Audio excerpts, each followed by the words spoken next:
Good day, good day, good day, good day. Thank you for joining me. Just in case you join me for the very first time, I'm your host, the real Glaze Gibbs. This is my ministry. I talk about the good, I talk about the bad, I talk about the ugly. But the most important thing is I utilize this platform as cautionary tale. And you know what? I want to save as much people that's out there, especially the young adults that's out there, that's lost, that don't have no true direction, that falling in love with the street, not knowing the street don't love nobody. You know what? Today what I'm talking about is this, man. The late Tupac Shakur and Haitian Jack and the music industry. And what I'm gonna talk about is this, like, how the heck, when you sit back and you think about it, you know what, to me, and a lot of people didn't even catch this. You got Tupac, okay? Tupac was born in 1971, okay? So right now is you got Haitian Jack. Haitian Jack was born in 1958. That's a 13 years different. So let's sit back and think about it. You know what? When everything was going on, saying back in the 90s, let's even make it saying it happened in 1991. Does that mean, guess what? Tupac Shakur was 20. And right now is Haitian Jack. Right now is, guess what? He was, what, 34? So when you sit back and you look at it, you got two different individuals. You know what I'm saying? One is a grown man, 34 years old. You got another one, 21 years old. And you know what? Not only that, and what people didn't understand is the way Pac grew up. The teaching, the upbringing. See, a lot of people like to throw out there, he was a gangster, you know, because of the music, or he was a thug. Nah, man. He was a militant. You know what? The Black Panther Party. But when you look at everything as a whole, and when these cats came at him, and they tried to, you know what I'm saying right now, they tried to, you know, right now, play that Humphrey Bogart role, like, you know, try to son him, put him under the wing. It didn't happen. They didn't understand, like, you know, some of the things that a normal person would accept, that didn't have no backing, that didn't have no support, that didn't have the same teaching upbringing that he had. They would have fell under pressure. They would have succumbed and listened to the Haitian Jack or the Jimmy Henchman. Why? Because once again, they didn't know no better. So once again, you know what? I was listening to some of the things that's out there. And shout out to my cousin Big Low, the millionaire. He sent this to me. And right now I'm just going to break it down to the best of my ability. And I just want y'all to listen in. And I want you to analyze and tell me what you think. Here we go. Police say controversial rap star Tupac Shakur was entering an 8th floor recording studio when three robbers confronted him and his friends. They ordered him to the floor. He was shot numerous times.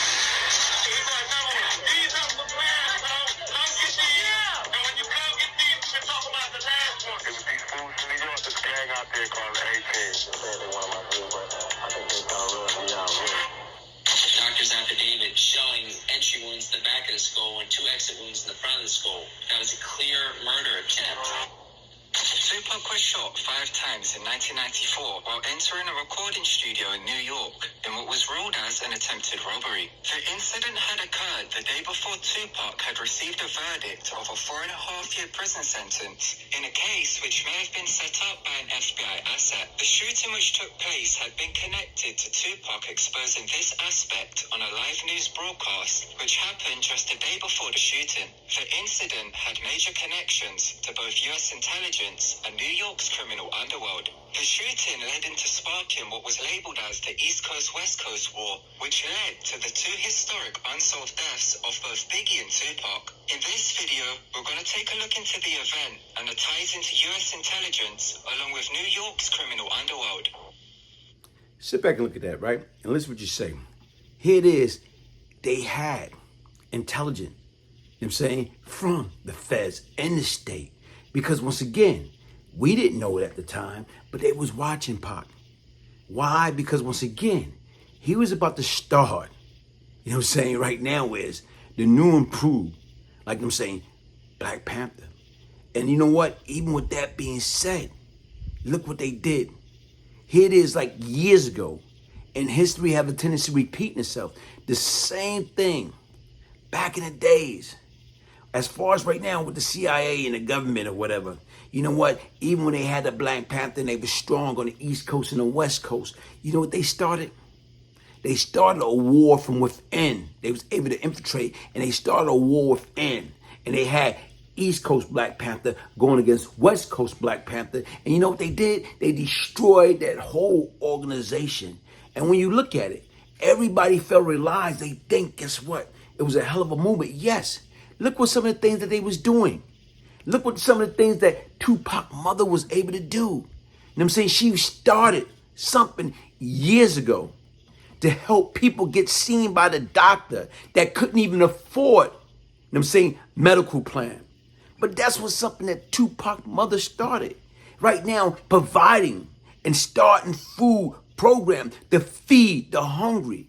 So a lot of times when people start looking at some of these political power, especially the Black Panther back then, they think about negativity. They thinking about, oh, they want to do this, they want to blow up this, they want to blow up that. And guess what? Even right now, some of the charges that they try to bring up on his mom, what happened? She defended her own self and got acquitted. Meaning, guess what? A lot of stuff was not fact. But even with that being said, like I told you, man, when you sit back and you look at it and you see that even some of the things that they're saying in regards to right now is the government, the FBI, they had information and where that information was coming from. So you sit back and you look at somebody of Haitian Jack status, whereas career criminal, how in the hell he was able to get out of so many different things that he was involved in? How? Like I said right now, if you listen to Mike Warren, you know what I'm saying, Tupac lawyer, and other people that had knowledge, saying that, guess what? You know what? He was working for and with the government. So imagine, you know what? You know the game, and you're playing the game, and guess what? You're able to do certain things, extort people, rob people, hurt, kill, whatever. But you gotta get out of jail free card. How in the heck could that 21-year-old, that 20-year-old Tupac Shakur, that right now was about, you know what I'm saying, more or less right now was helping others, opposed to having that crab in the barrel mentality? A lot of time, how can you fight something that you're not ready to fight? Or how can you go against some of these individuals that's so devious and conniving? And even right now, like I say, with so much of stuff that was out there, that was put in the air, even after that quad studio situation or whatever, they talk about Tupac, everybody coming to Tupac, oh, it was this person, it was that person, it was that person. You know what, like I say, he even mentioned the A-Team. The A-Team didn't even exist back then. But like I told you right now, he was way over his head. But once again, smart, sharp kid that, guess what? He just got involved with the wrong people. That, guess what? Being that he didn't want to dance to their music, guess what? They went against him. And you know what? Here it is. He still beat the art.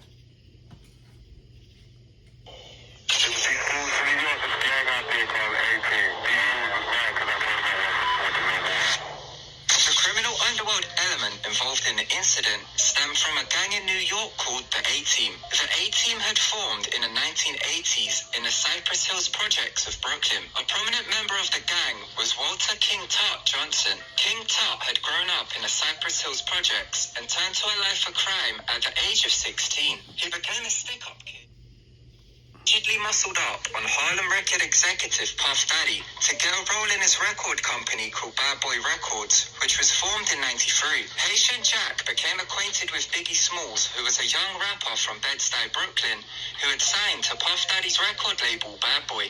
King Tut, Haitian Jack, and a man called Jimmy Henchman then allegedly began to extort Puffy for money. Jimmy Henchman is an American entertainment record executive and convicted drug trafficker who is currently serving a life sentence for allegedly ordering the murder of a 50 Cent affiliate called Lodi Mac.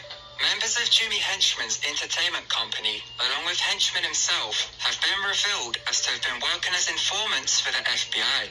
Haitian music promoter Agnant, it was eventually found out that he had a miles-long rap sheet of charges up and down on the East Coast, according to Tupac's New York trial lawyer, Michael Warren, who got that rap sheet, and all the charges were dismissed. And Michael Warren said that's a sure sign of a police intelligence agent. Jimmy Henchman ran an entertainment company called Caesar Entertainment, where he managed several FBI, giving them information on people within the industry. Henchman and Haitian Jack, along with King Tut, were allegedly extorting Puff Daddy for money, with there also being information which indicates Haitian Jack to have also been an FBI informant. East Coast drug dealers got me under extortion. I came and fucked up everything. John Potash, who wrote the FBI's War on Tupac, revealed how lawyer Michael Warren received Haitian Jack's arrest records, which showed a long list of charges brought against him, with all of the cases being dismissed. Warren claimed this was indicative of Haitian Jack being a confidential informant, when many crimes are committed, but no jail time is ever given. If you get a guy that constantly getting in trouble and never gonna come to prison, that's because he's an informant, he's a rat, a snitch. It was also revealed how Haitian Jack would be given separate trials to his co-defendants, with his cases being dismissed while his co-defendants would be charged. Author Ori Spado, who Haitian Jack had lived with, revealed how he had found out that Haitian Jack had been an FBI informant for a long time. He was an informant for the FBI for a long time. John Potash, who wrote the FBI's War on Tupac, believes that the criminal underworld's federal informants were used to get at Tupac Shakur being in their counterintelligence program, which had been being ran against his Black Panther Party family. COINTELPRO was the FBI's counterintelligence program, which was being used against the Black Panther Party being in the 60s and 70s. The Black Panthers were a Black Power political movement which was founded in 1966. The FBI had used their illegal and covert counterintelligence program against them, which included driving the East Coast Panthers against the West Coast through fabricated letters and false reports in the media. Tupac's mother and close relatives were members of the Black Panther Party, who the FBI used COINTELPRO against to have them falsely imprisoned as a way of breaking up the party. John Potash believes that the FBI had been using their informants to target Tupac, just like how they had been targeting his family in the past. Sit back and look at it. You just heard it for yourself. And that's how things happen.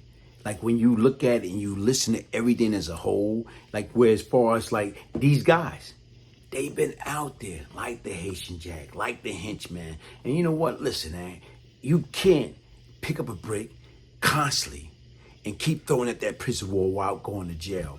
And right now, when you keep doing it and you got charges and you won't get no time, guess what? It tell you who and what you are. But once again, if you listen to the words from that other program, what they say, here it is right now in the government. The same way they got the East Coast Black Panther to go against the West Coast Black Panther, they did the same shit all over again. Where as far as they got the East Coast rapper going against the West Coast rapper, and what happened? And what I'm saying is they divide, destroy, and destruct. Because once again, they didn't want hip hop to be celebrating no damn 50 years of hip hop. Hey, listen, folks, man, hit the like button, subscribe, share. And like I said right now, trust nobody, man. Trust is not given. Trust is earned. Peace, love, and prosperity. One love.